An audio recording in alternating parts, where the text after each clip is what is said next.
Welcome to the Organic Wine Podcast.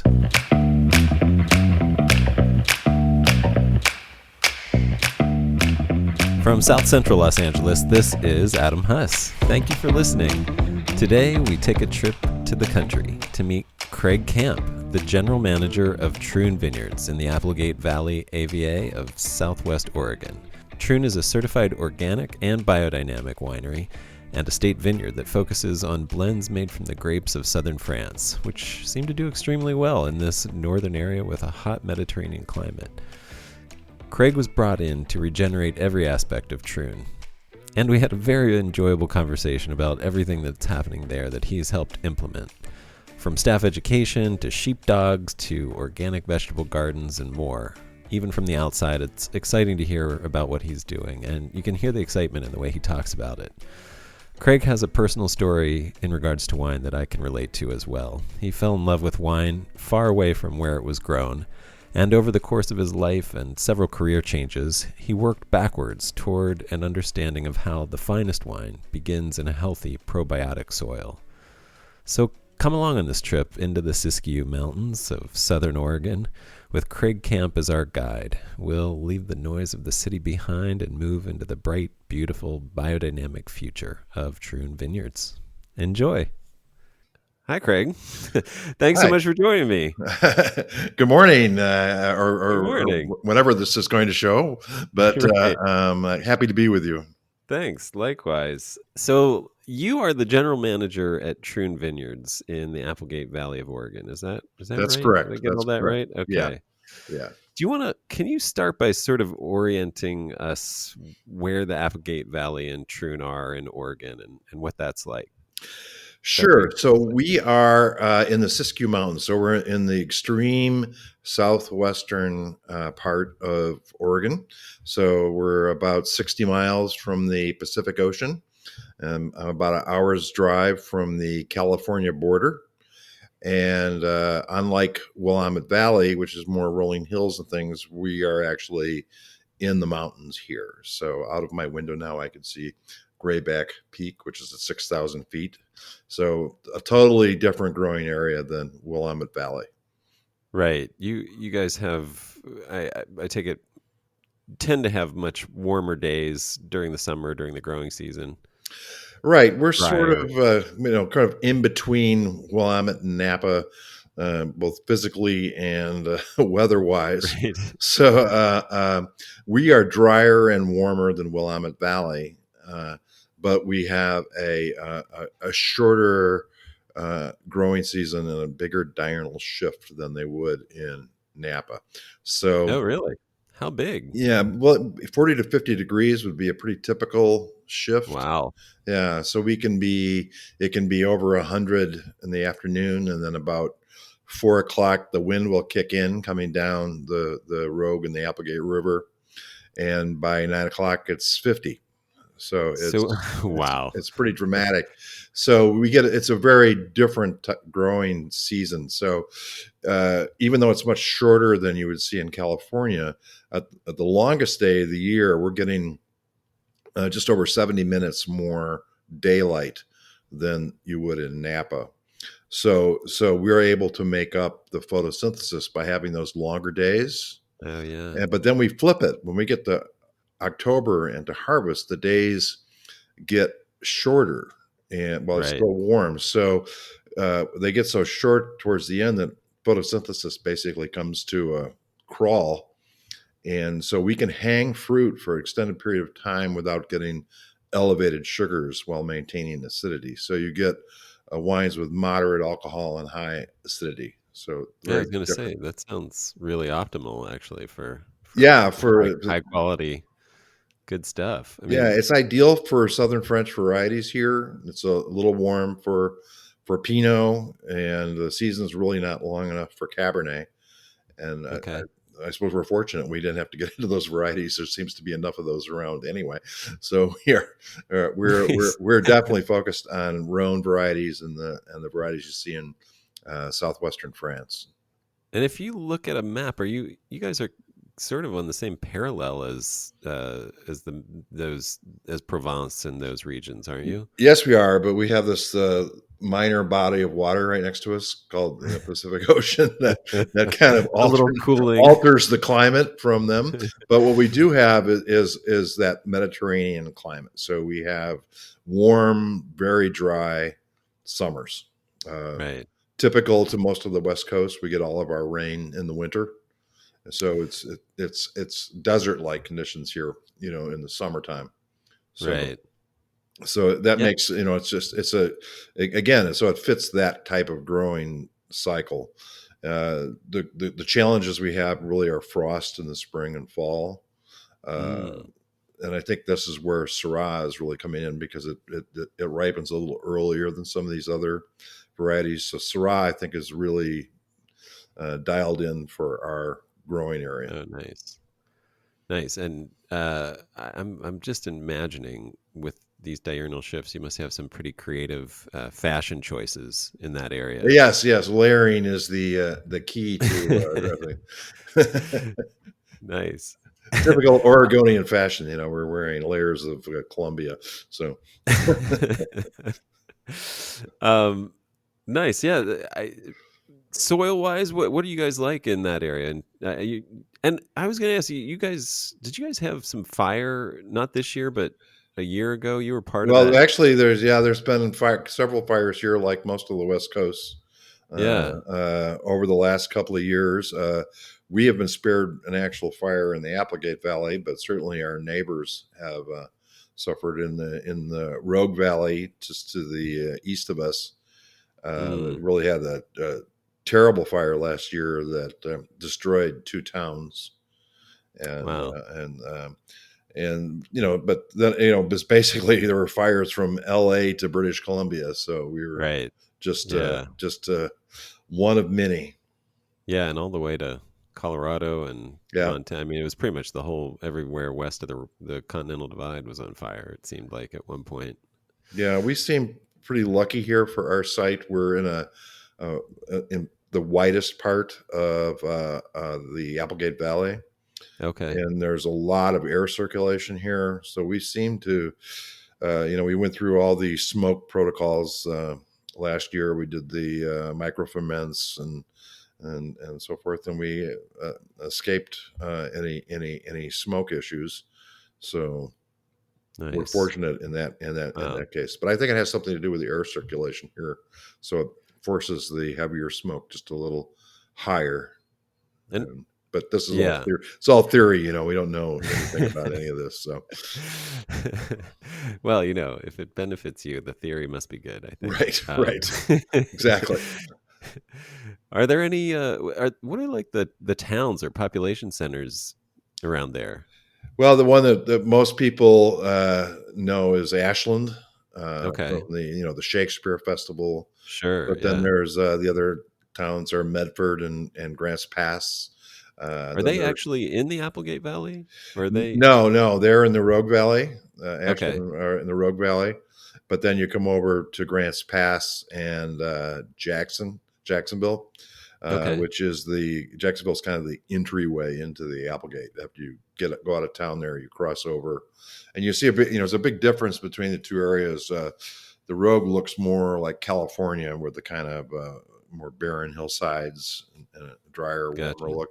Then you cross over into the Applegate, and you get you enter Oregon. You're into pine trees and green, things like that. We just get a little bit more. We get enough rain compared to them that it changes the whole topography. Right.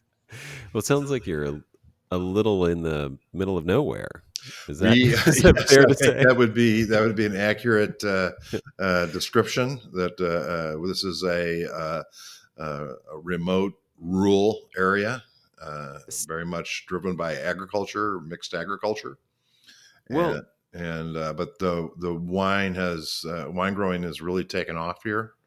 There's several hundred wineries now in Southern Oregon. And the range of varieties is quite broad, as you would expect in most newer regions, but it definitely seems to be focusing down around Southern French varieties as the key to the area. Well, that's great. I'm trying to think, there's certain little spots. I'm down in Los Angeles. I'm thinking Hmm. of California. There isn't. I mean, Syrah has been sort of the. I mean, it's. I don't know. It just hasn't done well for a while, and I think it's due. It's due some love and some attention. So I would be excited for you guys to become that region that is, the northern Rhone of the West Coast or something. That would be great. Yeah, I mean it's a relatively early ripener for as far as the Rhone red varieties go, and I think that it struggles a bit in hotter climates, and Mm. I think the key to Syrah in this area is that cooler fall that we get in that extended ripening period without the sugars going up. Yeah, I actually have a little front yard experimental vineyard of 15 vines, and it's all Syrah. And I Hmm. picked in July at Yeah, 22 right. bricks this Yeah, year. yeah, yeah, yeah. It's a pretty vigorous vine. Yeah, it really is. I mean, that's the other thing. I just have to, that's most of my viticulture is controlling the vigor, Yes, honestly. right, right. Um, well, that's great. So, a couple questions about you guys have well, one is a personal question. I'm trying to convince my wife to move to wine country, and she definitely likes Los Angeles. What can you say about moving? Because you've made that move, right? You've made the move from a more populous area to where you are now. What can you tell me to tell her to Well, I mean, there's assuage? different types of moving to wine country. That's true. I That's was in true. Napa for about a decade, and it's not quite the same rural experience that Right. I'm having right now. So, I mean, it. I'm here because of the wine. I came here Right. because of the wine. I mean, it's a beautiful area. It's certainly one of the most beautiful parts of the West Coast. So that is a great advantage. Of course, do we miss the culture and restaurants of San Francisco? Absolutely, but there's a trade-off. If you want to grow grapes in a certain climate, you kind of have to go where the climate is. Yeah. And you guys are the other question I had is you guys have a pretty decent production there at Troon, right? What's the size of your output? Yeah, we are in the midst of a big replanting project, so it's a little reduced right now. So we'll Okay. make about 5,000 cases this year, and when everything's replanted, we'll have about 45 acres of vines, and that'll be about 9,000 cases or so. And my question then is it hard to sell that wine when you're out in the middle of nowhere like that? I mean, Well, when you're in a rural area? I think that's a challenge every winery faces, Sure. Yeah. and I think we I guess try how do to. you do that then? What's your secret? Well, I don't know if there's a secret to it. I think you just have to really work at it. You have to work extremely hard at communicating, but also I think you have to have a real story. I mean, a real reason for being. Uh, I mean, if you're going to just to try to compete against the bigger industrial wineries, they can pump out lots of clean wine that doesn't offend anybody and at a much lower cost than we could ever dream of doing it. So you Right. have to want to make something that's got a real personality. It's an extension of the things you believe in. I think when you're doing that, you have a different connection to the marketplace. Because in our case, we're biodynamic certified, and there are people that are looking for wines that are more naturally made, and that allows us to connect to that section of the market. So there's distributors now that focus on naturally made wines. There's restaurants and wine shops where that's their focus. So it's just a job of you have to do your detective work and find the people that share your beliefs, and then you have to put it in the bottle. I mean, Yeah. it's really comes down to that. You got to put it in the bottle. There's a lot of good wine out there, and if you uh, don't put something special in the bottle, you're going to have a tough time. Yeah, well, and I mean, you've alluded to that story, and as a sort of segue into that, I mean, you were essentially brought on to literally regenerate that vineyard, right? Yes. Do you want to just talk about that, and where what Well, that journey's been like? yeah, Troon is an historic site. It was planted in 1972 by Dick Troon, and hence the name. And it Right. was he was a typical farmer of the area. I don't think he did it out of any great passion for wine. He did it as a farmer would, selecting a crop that he thought he could get a better price for, and that led him into wine production over the years. Then he sold that to another family who operated it more as a more commercially and industrially. And when I first saw it, I really felt that this was a unique site with special soils, these decomposed granites. At that, the vineyard tops out about 1,400 feet, and it's just a very unique area. I've been buying fruit from the area in the past, and so I had my eye on it, and it just seemed like a unique opportunity to take a site that had great potential and let it express itself. And that's what led me to biodynamics.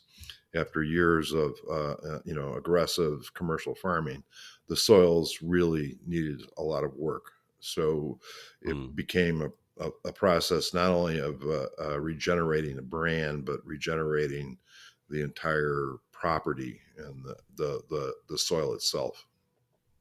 Gotcha. And you've used biodynamic agriculture as well as, I've been reading into your blog a little bit and seeing that you sort of discovered, as I have recently, the regenerative organic certification as Mhm. well. You have multiple certifications, right? Yes, so right now we have the CCOF organic and the Demeter biodynamic, and we're working on the this new regenerative organic certification, which I really like the concept of.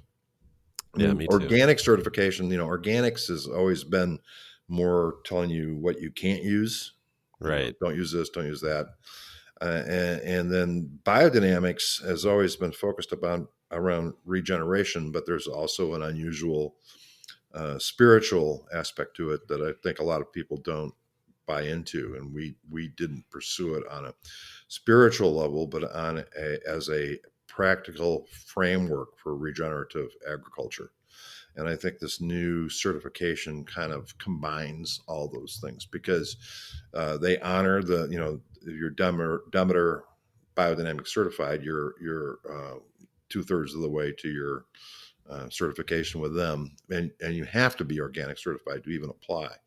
So what they're doing then is combining the aspects of regenerative agriculture, but they're also adding in things like the care of animals and a social pillar for how you treat your employees and staff. So it's a complete process, which I think is important in regenerative agriculture, and it's been one of the aspects of biodynamics that I found so exciting, is that it certainly changes your farm, but it also changes the culture of your company.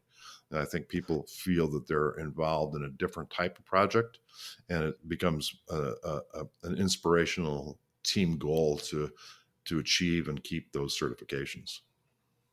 Yeah, I think that's great. I mean, especially the attention that's paid to vineyard workers and the staff in general at the winery, and that sense of a bigger mission, that you're not just earning a paycheck, you're actually participating in something that adds meaning to your life and other people's lives. Right, Such a great aspect of that. right, and I think Uh, that's how you achieve higher levels of quality. And everybody's out there Absolutely, yeah. in the vineyard and in the cellar and in the tasting room, working on the same mission to improve quality and then communicate that quality. Yeah, I mean, I've said in the past about my feelings about how strange it is that so much fine wine is grown by people that never get to taste it. Right. Yeah, And it's like it seems right. like that's just low hanging fruit. If you want to increase quality, you want those people who are actually putting the number one stamp on the finished product to have a sense of what that finished product is going to Yeah, be. yeah. It's funny. It's been a challenge for us to find. I've been searching to find more literature about biodynamics in Spanish, and it's not Yeah, been easy. I found, which confuses me because I'm sure there's people in Spain that practice biodynamics, but the right. books don't seem to have made it over here. And that's one of Oh. my big missions is to get to build up a library in Spanish so that the vineyard crew can more deeply understand what we're trying to achieve. Well, I mean, since we're talking about this, in looking through the Troon website, I noticed, and I'm guessing you're responsible since you've been part of this big, the new ownership and the revitalization of this, that you do a lot of training of your staff, and that Yes, to the extent of having them become WSET educator certified. Is right. that true of all staff? I mean, who does that, and Well, the what was your purpose in doing that? The tasting room staff is and on the sales staff are all certified. Nate Winters, our national sales manager, is a certified sommelier with the court of master sommeliers, and then our tasting room staff, they all go through WSET, at least level one, and most are on to. I think all are beyond level one now, and either on two or three. And that we want them to be wine educators and to be really informed so they can really communicate well to the customers. And I think it also becomes a sense of pride for them. The diplomas go up on the wall in the tasting room, and Oh, that's it's a great. little ceremony. So it's just an important aspect of you want to be constantly developing the entire team, and we try to do that. With the vineyard crew to attend the very the agricultural extension seminars that they do in the area, so we make time for them to do that. The winery crew, like most winery crews, are very aggressive in seeking out additional education. But this is something we do as a company, and we pay for the entire process for these certifications. So Oh, that's we have very no time to do admirable. it. I mean, they're And expensive, so we want to support yeah, them. yeah, it definitely once you get I mean, I went down the WSE, well, both certification routes, and yeah, it's like you can do the first one, you're like, "Oh, this is great." And then you go to do the second one, you're like, "Wait a minute, the price just Right, doubled." And then if I do right, the third one, it's tripled, yeah, right, uh, right. or more. Yeah. Yeah. Once they got Uh, you.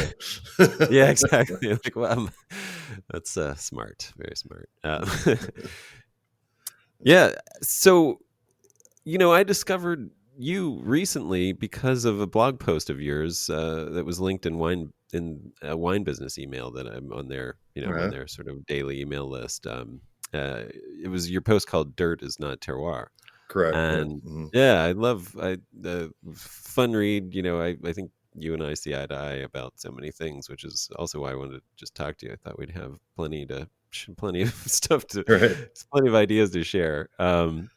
Well, I should actually start bringing people on that I disagree with, there and you have go. Yeah, live more debates. Right, controversial. Yeah, right. yeah. But Well, uh, but how does one, as a blogger myself, how does one get featured in wine business email as oh, get a you blog you post in got there? me as They just I'm found always you, huh? surprised when I do that. That's great. I've been doing it a long time. Yeah, I started blogging when it was like this new thing, and right. just by chance met some people that were involved in tech, and they got me going on it. And I'd actually had some journalism background when I was in college, so I guess the two just kind of came together. Yeah, And it's a self expression. It's a great way to think things through yeah, yourself as to how you feel and why you're pursuing these things. And so, for me, it's just more of a personal statement about what I'm doing and why. I don't feel like some people that are trying to make writing careers. Obviously, they feel more pressure to get it out, and I mm, tend to try to get once or twice a month get something out of what I'm thinking about, what I'm doing. Of course, it's all based basically around wine and agriculture. Mostly agriculture these days Right. seem to have changed my emphasis over the years. Yeah. Well, that's what I liked about that article. You talked about this transition of your reading and how you were on Mm, these tasting trips in Bordeaux, et cetera, and you'd be reading up on the vineyards and everything that you're about to taste or had tasted, and now you're looking at your reading list, and every book that you've read in the last couple months is something about dirt or soil. right, right. um, Yeah.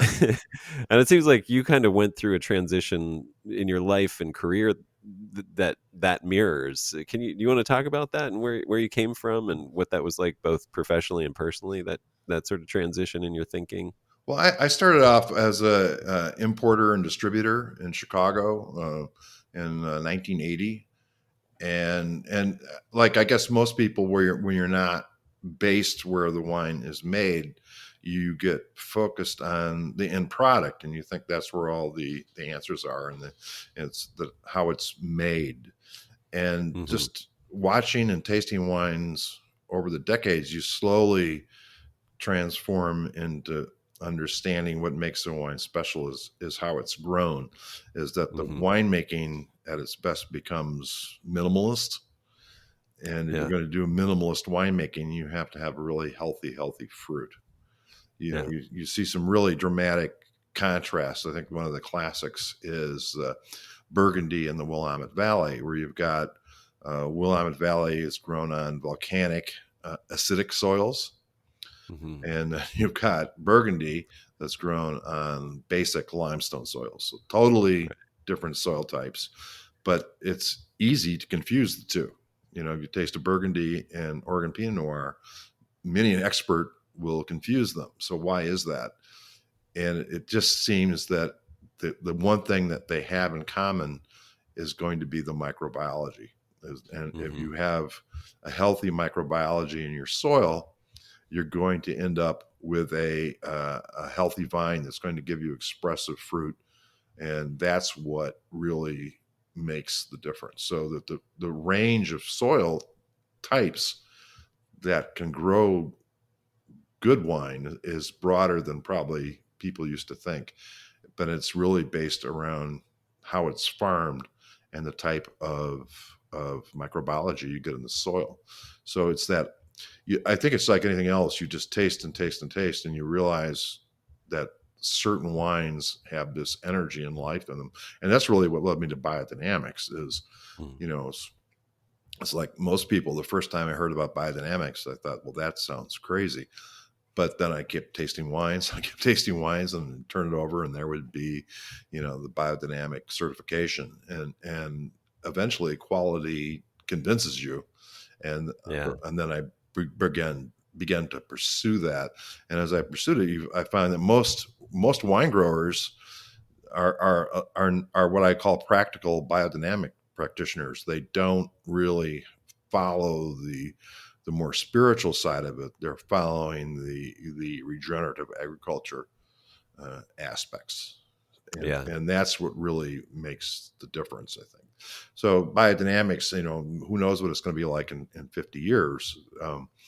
It's obviously there's parts of it that work, and there's probably parts of it that don't work. We just don't know which ones Yeah. do and not. So at this point, we're going to follow that framework. And I think over the years, then you generally will develop your own model for your own farm.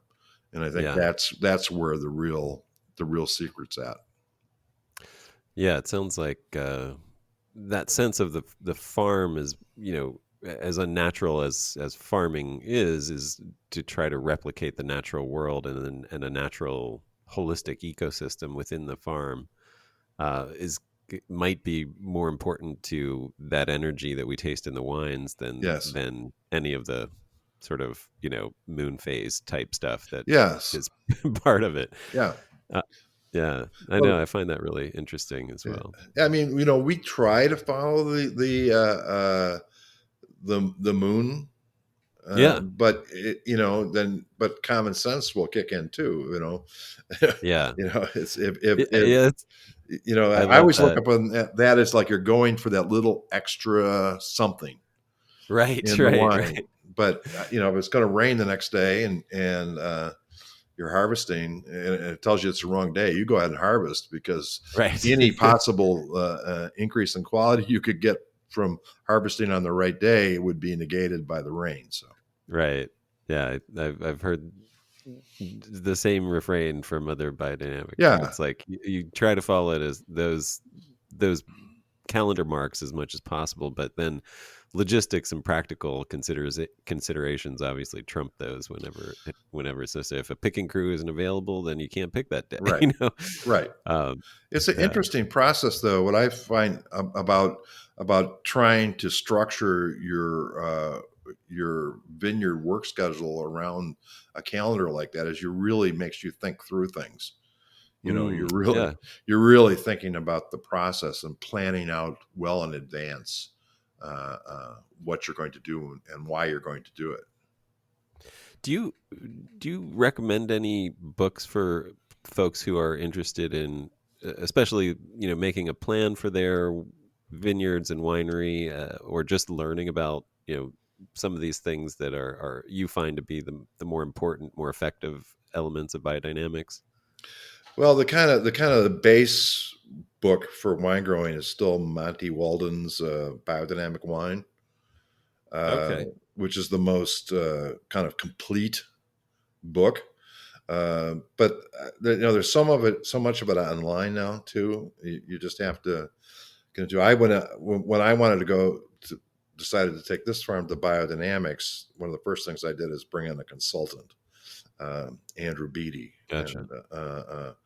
and he has been our guide through this process, because it's extremely complicated. There's a lot of moving parts that you're trying to do all at once. And what's been great about working with Andrew is that he takes a layered approach. You're not trying to just go cold turkey all the way and do everything all at once. Is every year you start to do more and do more and do more Mm. until you arrive at where you're doing every aspect. How does one find a biodynamic consultant? Well, that was I had the same question, and I actually just called Demeter Okay. and Yeah. asked for some names, and they gave me some Got it. names, and I called several people, and Andrew really stuck out to me in the conversations because he is really believes in the practical side of biodynamics. He's about making a real working farm in a biodynamic system. So Nice. that's real important, because it can get some people can get a little off the end on what you're supposed to do and not do, and things like that. So I think that was a key aspect, because there's not like one Bible you can go to that's going to say, okay, here's all your steps. Right. It's like Yeah. you're getting there's several books out. So a lot of the books on biodynamics are old. Right. But so you're just developing a system, and the main thing is you're focusing on this composting system. Basically everything's around this various types of composting and fermentations. Right. So the biggest project by far is our composting program. So I'm very fortunate that our next door neighbor is an organic dairy, Noble Dairy, and they have Nice. thousands of heads. So manure I've got, and it's literally right from the neighborhood. So it's almost as good as being on the farm itself. But we use a lot. So I purchase about 800 yards a year of manure from Oh them, wow. and then we apply then compost after harvest to the entire property. So it's 2 tons an acre for producing land, and 5 tons an acre for the new plantings. Then Okay. and also when we every vine we plant, the whole gets a shovel full of compost. And even the thing, look at all the like the preparations. Most of the preparations, 502 through 507, go on the compost pile. It's only 500 and 501 are the only ones that are applied in the vineyard. and occasionally Ah, 508 Horsetail, but main two. So 500, which is the famous one, because everybody likes to take pictures of the cow horns and manure. right.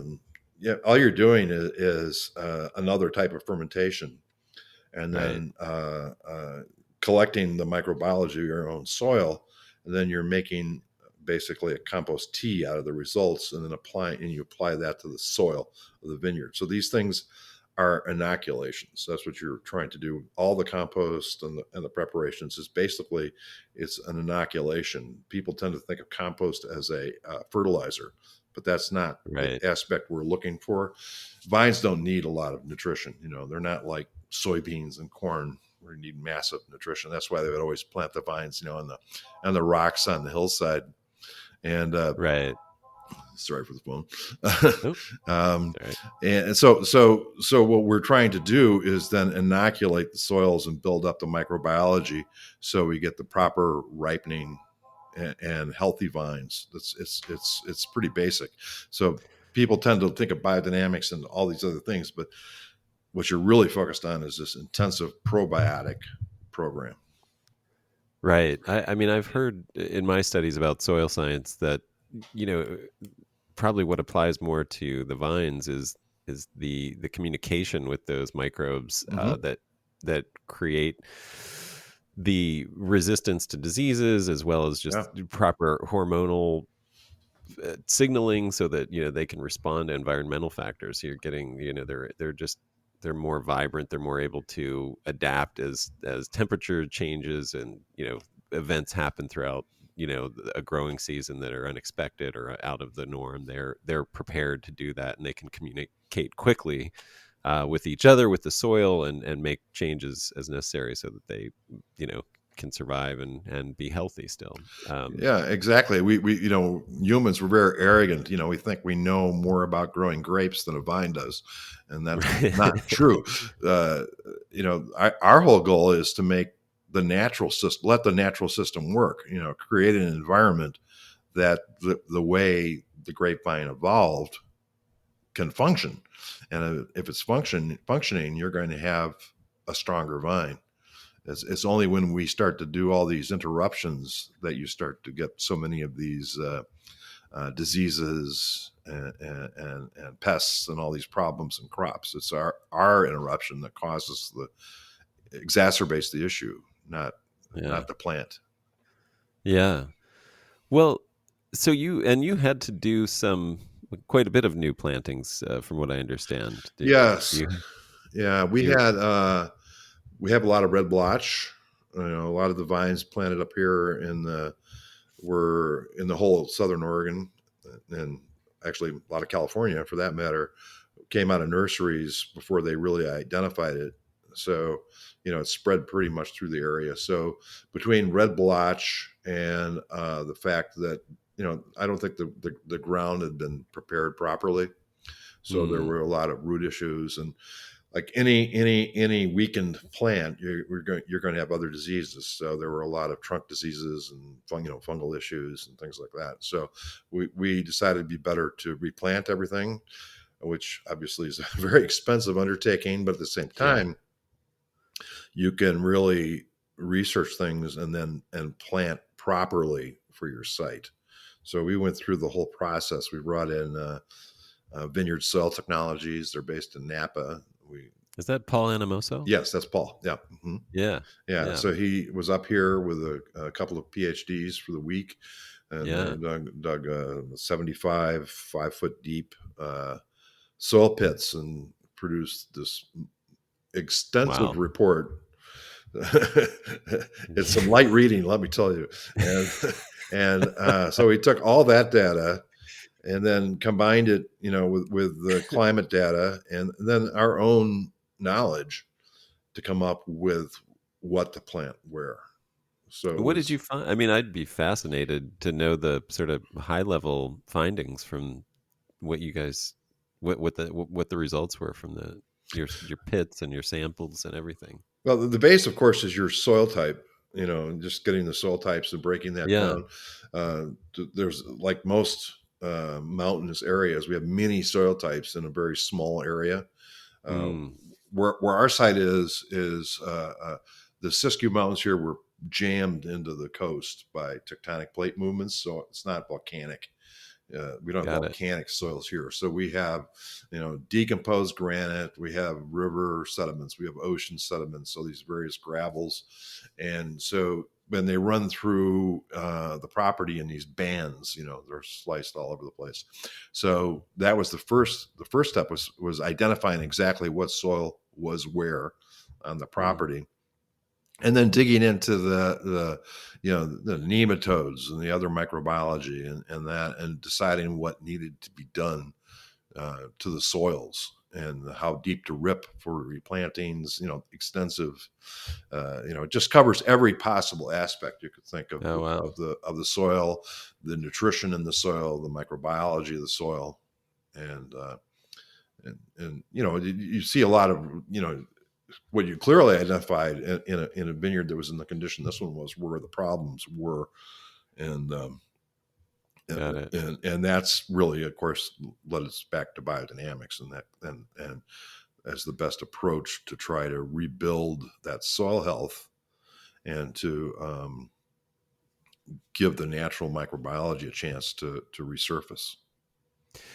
And are you guys practicing no-till? I mean, I know you probably have to rip when you're replanting. Yeah.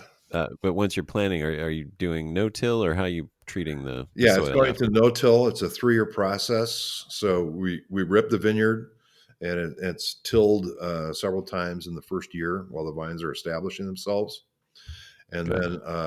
then in the second year we plant the no-till mix that we're looking to develop, and by Okay. third year we're in the full no-till. Got it. And that's a mix of seeds, you mean, the Yes. Yeah. no-tills? Yeah. How do you pick that, or what's your Again, it's on a nutritional basis, Okay, got it. and there's time, like, certain, we don't want to encourage any vectors for red blotch, obviously. So Got it. we're looking for things, they're not real clear on that either, but leaf hoppers seem to be one of the more clearly Right. identified vectors. So we are avoiding, some plants that they like. So Got it. Yeah. so like That like makes sense. like crimson clover would be something we normally would really want to include in the mix, and we're not, because they like Oh. clovers and things like that. Huh. That is really interesting. So Okay. we're looking for nutrition. So it's a mix of grasses, brassicas, and all it's trying to hit that various nutritional levels, and then you can adjust it coming through with a no-till seeder. When you need Right. when you identify other problems, you can come in and put in other mixtures to solve whatever problem you may be dealing with, and also just to increase biodiversity. Yeah, sure. Yeah. Is there a look to like local native grasses and plants that could be used? Is that something that you guys can draw from? Not so much. I mean, there's not real resources on that. Got it. We have one section that we are building as I guess you'd call it a garden, but a walking area that's going to be all native species. So, but Got it. it's quite a project to get those seeds and to collect them, and we actually hired a university professor who's helping us do that. Gotcha. It's pretty complex. Yeah, I imagine. Yeah, I know. It's so much of that we've lost over the Right. years, that Right. knowledge. Yeah. It's hard to say Yeah. what is native anymore. Yeah, there's that too. There's the stuff that's been around so long. Yeah. It might as well be at this point. Yeah. That's fun. I mean, there's so much agriculture here over the years. It's obviously brought in a lot of things. Is it is there enough of an infrastructure in terms of wine making and growing in Applegate Valley where you don't have to go very far to get the things you need, or are you remote in that sense as well, where you need Well, to get like, I don't know, I just imagine things that you're using in the vineyards or equipment have to come from bigger areas, or just labor even potentially have to come from yeah, there's a elsewhere. lot. I mean, there's enough there's enough vineyards in the area between Rogue and Applegate that there's Okay. all the basic farm equipment, Got it. dealers and things like that. You may not have the choice, but Right. they're here, and then we work with like Oregon Vineyard Supply has an outlet down here too. Okay. So it's not. I mean, it's a pretty significant base here. There's a lot of acreage of Pinot Noir through the area, which is Okay. sold for the kind of the basic Oregon level Pinot Like Noir, some of the Oregon bigger peanut. brands Yeah. you see, because it's really easy to ripen down here and get a bigger style. Got it. Yeah. That And makes sense. I mean that's some pretty significant agriculture. It's Sure. going like there's a lot of tons going out through that kind of development. Well, it does sound like an area that's prime for having its moment as well, like or some investment and whatnot, or Yeah, I think it is, and there's more and more there's more serious wineries here all the time, oh, and our in our fellow winery here in Applegate, Cowhorn Vineyard is also biodynamic. Has been for 15 years. So between the two of us, we actually represent a pretty good chunk of the biodynamic wine in Oregon. huh. Two out of was it 13 wineries in the whole state, Well, yeah. Hey, and that's at so there's it's Applegate's a significant player in the biodynamic wine market here. yeah, that's cool. Yeah. Is there any local emphasis on just organic, biodynamic, regenerative practices? Like, is there any sort of combined thought about, hey, maybe we should all sort of embrace heading in this direction as a region, or is Well, not there yet? this is Oregon, so there's a little Yeah. There's of that tendency anyway. But certainly organics. You see quite a bit of organic agriculture okay, through the great. area. Yeah. We have a fabulous farmers market here with just tremendous selection of organic farms. So yeah, there's a lot of awareness of that. I would say that most of the wineries have some sort of certification, even if it's just a sustainable one like Live or something like that. But Got it. Yeah. between there is definitely awareness of that and interest in organic natural type products. I mean, a lot of people don't even know what biodynamics is, frankly. I mean, they know Oh, what organic is, but right. biodynamic, I mean, is really a niche concept Yeah. to most people. Yeah, that's true. It still is. Um, do you want to talk about the wines that you guys make and what since you mentioned the Rhone varieties, but w- what's going on with what are your favorites and what's some of the interesting stuff that you guys have that So in our planting right now, the three main varieties we're focused on for reds are Syrah, Grenache, and Mourvedre. But we're Can I ask also you? I just want to jump in. How does your Mourvedre do? Like, how does it? I'll let How, you do you have know. oh man, it's a grape that I love. I'm a huge Bandol fan, Yeah, and here, I mean, first of all, it's hard to find it, and then when you find it, it just the way it performs is so. Yeah, I mean, it is tough. It's a tough one. You yeah, can get it ripe, but then you lose all the acid. yeah. Down here at least in this area is what I'm finding, and yeah, I don't know. I've just it seems plagued by various difficulties, and I'd be curious. I mean, it seems like you have as much potential as anybody to do something great with it. So I'd be fascinated to see how that does for you. Yeah, I mean, we have really low pHs. I mean, we're well in Oh the low wow, threes all the time. wow, that's great. So in fact, our pHs are so low, it really encourages us to do more whole cluster. Okay, So the yeah. stems can knock up that pH a little bit. Oh wow, So yeah, which is great, actually. I'm happy to do yeah, that. But I mean, we also planted Carignan. So Mourvedre and Carignan are later varieties, that's for sure.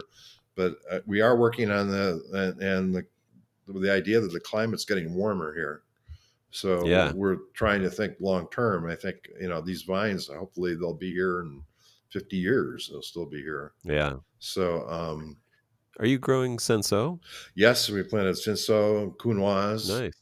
Nice. uh, Okay. Exciting. and then we're also planting from the southwest. So we've got Tannat and Negrette Oh, wow. putting in, and Fun. then for whites, Viognier, Marsanne, Roussanne, of course, but also Okay. some Claret Blanche and Bourboulink and Grenache Mm. Blanc Mm. and Grenache Gris. Wow. We really focused on blends. This is going to be kind of the heart of what we're doing. I mean, we'll certainly have single variety wines too, but the kind of the heart of what we're focusing on are a series of blends. Yeah, like a Rhone Yeah, superstore just there. really Sounds that awesome. following in that context that they make a more interesting wine that way than they do on their own.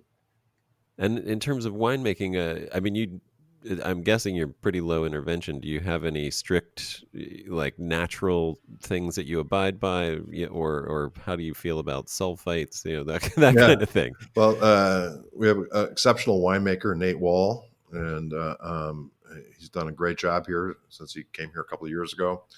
And so it's very minimalist winemaking, that's for sure. I mean, Yeah, we do far more work in the vineyard than we do in the cellar. So yeah. I mean, they're all native yeast ferments. We don't add any yeast to anything. There's no sulfur added until just prior to bottling. It's Okay, natural malolactic. So up until um, bottling, there really isn't any additives at all to the wines. And then we're looking at really low sulfur levels, 30 parts per million and below. right. But I feel it makes actually a better wine to have at least a small amount of sulfur Yeah, in yeah. there. I agree with you. Yeah, it just seems more complete, more interesting. So we just keep working on keeping that very low. We don't use any new oak on anything. Okay. That's an advantage of having Willamette Valley as a neighbor, is that we Oh can. yeah. There's a lot of new oak people that love new oak, so there's this constant stream of beautiful Burgundy barrels to purchase out of Willamette Valley, Oh, that's and perfect. Yeah. and so it's just so it's very I mean, we this is Is that true of what the whites as well? yes, Okay, yeah. Yeah, great. everything. I mean, the reds. It's real basic. The reds come in and they're we 1 ton fermenters and punch down once a day. Very Yeah. very minimalist. The whites, whole cluster pressed. They settle in stainless overnight, and then barrel. Everything's barrel fermented Yep. in neutral oak. So real straightforward. We also have some amphora.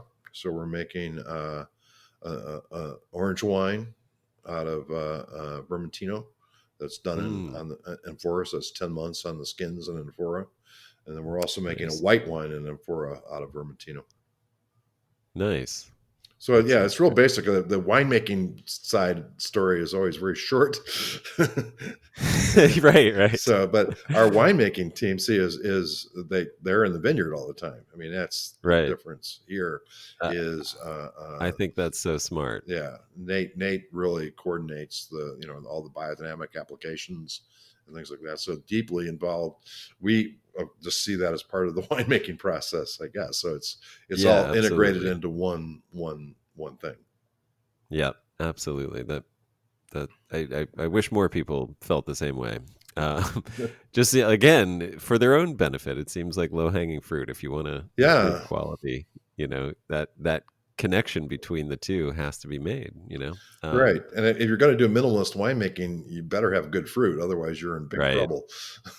right.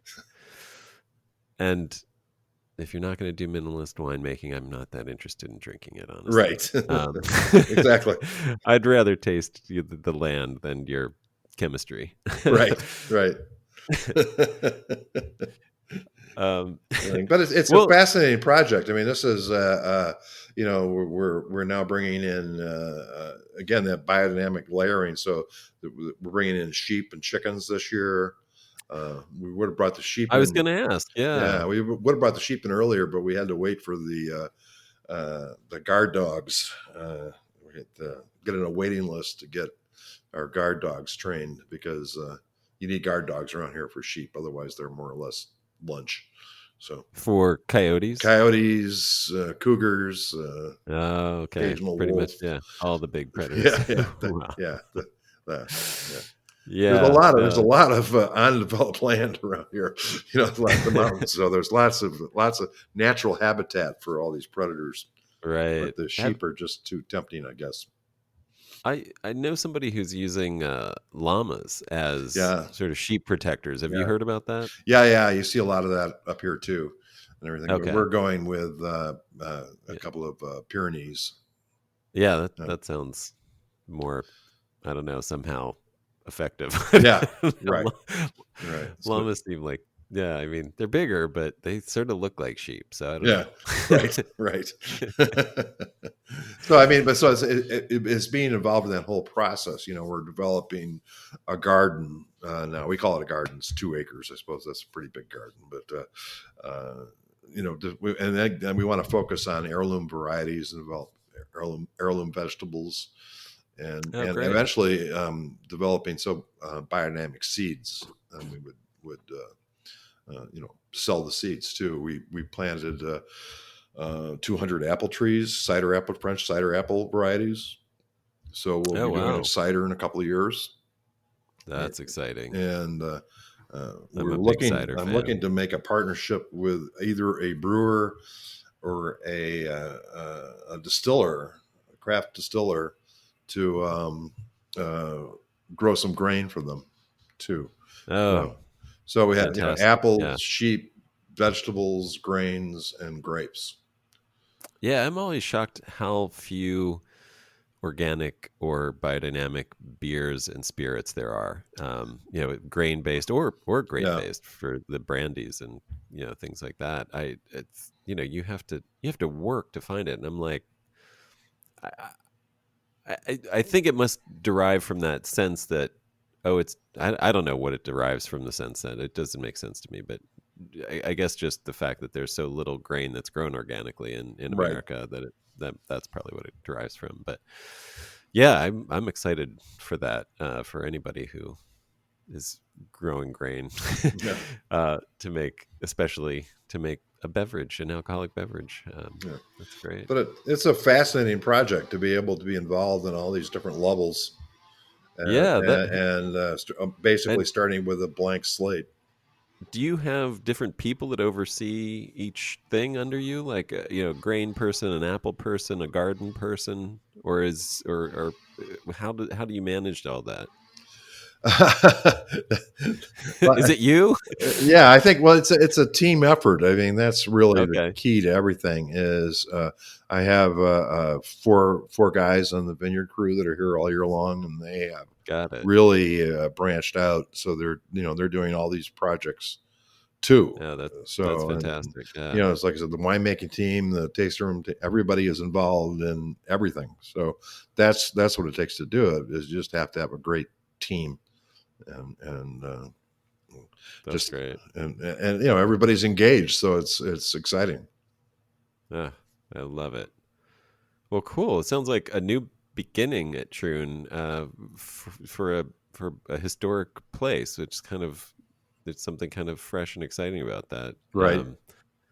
Yeah. Yeah, that's how I feel. That's how it makes me feel. So And you're happy there? I mean, you wouldn't. You're doing okay. Do you feel the need to get out of Applegate Valley often to go get to restaurants or anything like that? well, in a normal world, being in the wine business, you Right. I usually guess get to there's nowhere to travel. go now. You get to Right. travel, so that wasn't an issue until this year. Right. But I guess this is a pretty good place to be, out in the wide open rural spaces as compared to an urban environment during these days. Yeah. So, Yeah. but that's the wonderful thing about the wine business, of course, is that connection to the culinary side and all these interesting wine shops throughout the country. It's really interesting industry right now, and hopefully the 2021 will get back to a more normal situation. I couldn't feel worse, obviously, for our restaurant friends who have Yeah. suffered more than anyone. We've been fortunate, with the pickup of retail business. The wineries are hanging in there, but the restaurants Right. obviously are not. Yeah. I've seen the worst of the worst because I live in Los Angeles and have worked in the entertainment industry for a while, as well as the wine industry, and you know, I I either know everybody I know is either a waiter, a bartender, or Right, a wine director or right, sommelier. right. It's like Uh, they're all just out of work. I mean, no, it's LA yeah, is a disaster. I mean, it's really, yeah, really bad. So, uh, but I mean, the whole country is kind of in that boat right now, and yeah. uh, well, we're looking forward to that returning. So, right now, it's not a big issue for me because you can't go anywhere anyway. Right. Well, thanks so much for doing this. It's Oh, my how can pleasure. people find out more about Troon, or just learn about what you're doing, or anything? Any kind of contact information or Yeah, yeah. I mean, websites you want to give out? yeah, Troon Vineyard, TROON .com. You can find a lot of information there. We really try to keep it updated with a lot of data and what we're doing. It's a really beautiful website as well. Thank you. You can follow me on Twitter at Craig Camp, and that's a good place to kind of keep up on what I'm doing. Great. And Troon Wines also. We're pretty active on social media. So, Okay, got it. especially if you're into photos of winemaking and wine growing, you'll like Mm, our social media. I love that. Okay. Well, thank you so much, Craig. I really appreciate you getting on and introducing us to Troon and telling us about yourself. It's been great. Oh, my It's nice to pleasure. Thanks for the opportunity. Absolutely. And I'll be in touch. I can't wait to try some of this stuff as well. Thank you, Adam. Thanks for listening. Again, I really appreciate your time and attention. And just as a reminder, if you'd like to support this podcast, of course, reviews on iTunes and anywhere else are very helpful. Also, please feel free to email me at adam@centraliswine.com. Give me your feedback. Ask any questions, anything honest would be much appreciated. That's adam@centralaswine.com, which is also my winery, centraliswine.com, where you can buy bottles of wine which support this podcast and organic viticulture, because that's all we do at our winery. All right. Thanks so much. Enjoy.